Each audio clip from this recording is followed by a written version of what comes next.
Hello. Hey, wait. Is this thing on? Good morning, you guys. It's me, Kirsten, and this is the It's Giving Mystical podcast. I'm recording this early in the morning, which I don't normally do, so forgive me. Also, that new moon, WTF, the cellular activations and the shedding and the quantum reordering happening in my system right now is a lot to handle. I can't drink coffee. I haven't been able to drink coffee since the new moon, which is like, I find that insulting. I love my morning coffee. It makes me so happy. And I haven't been able to, every time I drink it, I get a tummy ache. My body's like, hold, please. And I find it, okay, great, happy that I'm feeling so clear and energized without my morning cup of coffee, but also, where'd my morning cup of coffee go? So that's my own personal trauma from the new moon. Hope yours is even less important. I hope things are mostly feeling really easy and aligned for you. But that new moon required something of us from my end, really seeing clearly the last remnants of some particular vein of shadow in my system and in my behavior and in my field. And the beautiful opportunity to see it, process it, and integrate it, which, yes, on the other side of it, or, in the last stretch of it, I can feel gratitude and honestly, mostly awe for the universe, the miracle of the way the world keeps reordering itself and presenting itself to you. I'll talk more about that in a second. But when you're in it, dude, when you're in it, deeply uncomfortable. So wondering if you had a similar experience. Imagining many people did. Imagining many people had an uncomfortable experience but aren't even really sure why it was so uncomfortable. Check in with the moon, check in with your higher self, check in with your inner child. There's probably some messaging somewhere that's ripe for the plucking. But what I noticed was, and this has happened to me, so nobody wants the gory details of my life, but there's a place in my life where I'm doing some work, where I'm opening doors I haven't opened before, and in the energetic realms in particular. And I keep running into these very small moments. So like on the day-to-day, I'm solid, but I keep running into these small moments that are happening over a text exchange or happening over a phone appointment or these like tiny things. I think I talked about the last one that happened. And it's a nothing thing. Like it's a blip. It's literally the definition of the mundane. And it is setting off a hurricane inside my field. And that's just really interesting to me. And I was speaking with a couple of my shaman girlfriends.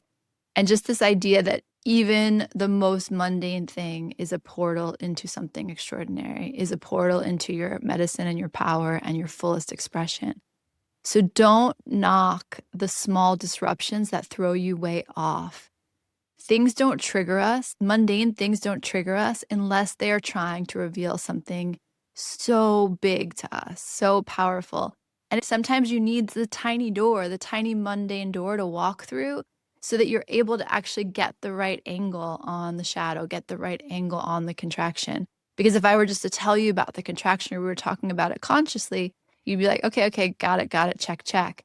But when it sneaks up on you through these tiny little mundane doorways, it like backdoors into your system. It backdoors into your system of, oh, wow, I didn't realize how important that was to me. So my invitation to you, while we finish out this lunar cycle, and that new moon was just the beginning of so many things. But as we're finishing out this lunar cycle, don't shy away from the boring, mundane activations. So the thing that consciously you're like, what's happening? That doesn't even mean anything. That's not important. But energetically, psychosomatically, you are having a huge reaction to it. And again, it's not about the interaction. It's not about the thing happening. It's about the perspective the thing happening is offering you and what that's trying to give you, what kind of information that's trying to feed back into your system. I hope that makes sense. But I guess sometimes, and I posted on this a long time ago, like everybody wants the sexual, everybody wants the sexual. Everyone wants the sexy spiritual story. Like everyone wants, I went into a dark, silent retreat for 5 days. I saw Jesus, and then the earth blessed me with her powers, and here I am, a whole integrated human being. Beautiful. I mean, I hope that happens to you. I hope you have incredibly magical experiences. And the most powerful spiritual experiences are often happening through these tiny, mundane, everyday shouldn't mean a thing, doorways. So I invite you to just to be present and aware of that. And when you feel something happen and then you feel your reaction to it so outside of the thing happening, so outsized, like the bigger than, notice that. That is a powerful, powerful invitation from spirit, from the universe, from your higher self to shake something loose, to like, whew, literally. Oh my God, dude, I didn't realize I'd been walking around with that contraction, with that tightness, with that skin. So that's part of what I really experienced during the Scorpio new moon. I wish you a more gentle experience, but I hope in a more gentle way that also was part of your experience. Life wants expansion for us. Love wants growth for us, and not in a get bigger, work harder, try harder way, but in a rolling, unfurling, as my beautiful friend Anna says, unfurling into your fullness. That is the ache of your heart, and it is the ache of the universe, and it's the ache of love. Love is like, girl, I see you. I love you. I want more of you. What do we need to do to allow that to be possible? That's the work. And anything that feels less loving than that, less unconditional than that, is something to question. That's when we get into kind of spiritual capitalization or spiritual commodification, and that's a whole other conversation. Okay, so 9 of Wands, Wounded Warrior. Hope that this Thanksgiving week was also a blessing to you. Hope that you were able to maybe soften in unexpected ways and reap the rewards of that. So it's like I hold this really strong boundary. I'm the Wounded Warrior. I really have to be prepared for the next battle, but noticing the ways that armor is such a limitation for us. The video keeps thumbs upping me. Such a limitation for us. And the invitation this week was an experiment with, what if I were a little softer in this moment? What if I wasn't so armed to the teeth in this moment? What might be possible? What's right in front of me that I actually can't see because I'm operating on old systems? I'm operating with old systems of hypervigilance. And again, hypervigilance, we all have it in some dimension. It's going to show up in different ways for all of us. But there's something interesting about, okay, I can lay down that weapon just for this conversation, just in this moment, just for this breath, and see what happens. Came up in Women's Circle this past week. My best friend in the whole world, Kay Hendricks, that man changed my life. I love him in that book, The Big Leap. But what he always says, right? We cut ourselves off from joy and happiness and feeling good for a variety of reasons. But the simple practice is the same. When you feel good, when you feel joy, connection, love, warmth, peacefulness, gratitude, can you give yourself one more beat there, one more breath there, maybe even one more minute there? And he says that is the doorway to changing your life. That's the doorway to miracles. But okay, say we don't believe him. Say we don't believe that's possible. What's the worst thing that happens? The worst thing that happens is that we spent a few more beats, a few more breaths, a few more minutes of our life feeling good. So I offer that to you as an experiment with absolutely no downside and a ridiculously beautiful upside. All right, so let me get to the card of the week because I got a yoga class to go to. The card of the week is the Wheel of Fortune. Huzzah. Who didn't see that coming? The Wheel of Fortune. You girl, you man, you sir, you ma'am are different. Whatever happened for that Scorpio new moon, something got excavated. Something is working its way up and out or up and across, or it's working its way somewhere. It's not sitting in the darkness the way it was. It's not sitting in contraction the way that it was. It's working itself out. You're going to notice that in huge ways sometimes, and sometimes you're going to be like, wait, I didn't even see that coming. But the universe sees you.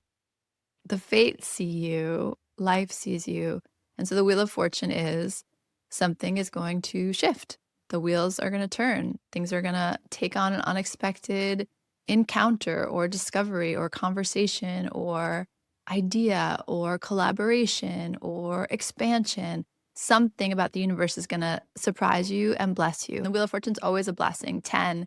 You and what you desire and what you are trying to manifest, and the universal, the you. What's wrong with me? It's too early, guys. And no coffee. Oh, so sad. And the 0 is divine protection. It's the wrapping around God, the source, loves protection around you. So that's always a good thing. The Wheel of Fortune, they say the wheel always turns in your favor, but I really feel this is a blessing. And I hope that it shows up in your life that way. The Wheel of Fortune is the moment, like the moment where things turn. There's a turn of the corner, turn of the page, turn of the chapter. And again, like just building off this idea that's been with us this past month, you're entering a place where we're talking about new relational karma. We're talking about how you've ended some pretty major version of you in the world. And the Wheel of Fortune is saying, okay, so you ended that cycle. You shook off some of the old ghosts of the past. You opened your heart to vulnerability, right? When you maybe in the past would have stayed armed or tensed up. You soften just enough, just a little bit. And the universe comes rushing in. One of my favorite quotes: take one step towards God, and God will take more steps back towards you than there are sands in the world of time. And I probably am butchering it, but that image, it's so beautiful. It could bring me instantly to tears.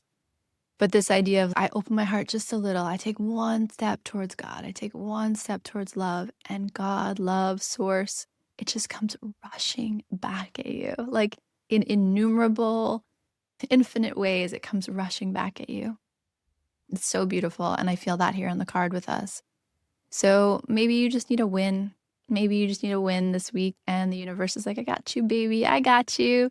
And notice the door it walks through, right? Because you might be like, I need a win with work, but it's going to come to you through friendship. Or I need a win financially, but it's going to come to you in relationships. Or I need a win in legacy, and it's going to come to you as a reconnection in your family. You might be really surprised at where it comes from, but have your arms and your heart and your eyes open to the blessings this week, because it feels like something is shifting, and it is shifting in your favor. The other thing to say, which I didn't say out loud yet, is the 10 of Cups at the bottom of the deck. So pulling the Wheel of Fortune and the 10 of Cups is like, girl, let me show you a moment where your heart will be so full. Your heart will be so full that you will be inspired to share that with the world. Hey, love that. You know what I love even more, you guys? This week, the 28th, this Friday, it's my mom's birthday. My beautiful mama. Oh, I miss her so much. Thanksgiving is so intertwined with her in my life because A, it was her birthday. B, she died on the 1st because she loved a good end scene. So she was born on the 28th and then passed away on the 1st. And so this time of year is just rich with her energy. She was so Sagittarian, Scorpion, and I miss her every day, and I'm so grateful she was my mother. And I just want to say happy birthday to her in the winds and in the world, because I know she's right out there in everything and in all ways. And I'm just blessed beyond measure that I got to experience her for as long as I did. Although I would take a few more days, if anyone's wondering. A few more years, a few more lifetimes. So I guess that's also why I feel the blessings of the ancestors and the angels around us. And that's, I guess, the clearest thing that feels like, you could use a win, and the universe this week is like, I got you. I got you. You're right, girl. You're right, guy. You could use a win. Here you go. All right. On that note, I leave you. I rush off to yoga, and I send you a big, big hug. Keep it good. Keep it kind. Keep it gentle for yourself this holiday season. And I hope that no matter what else happens, you can be your own best friend and your own best ally. And yeah, your own best companion in this life, looking around and being like, listen, even when I'm alone, I'm free and I'm here, and I get to, live to fight another day. Talk to you later. Bye.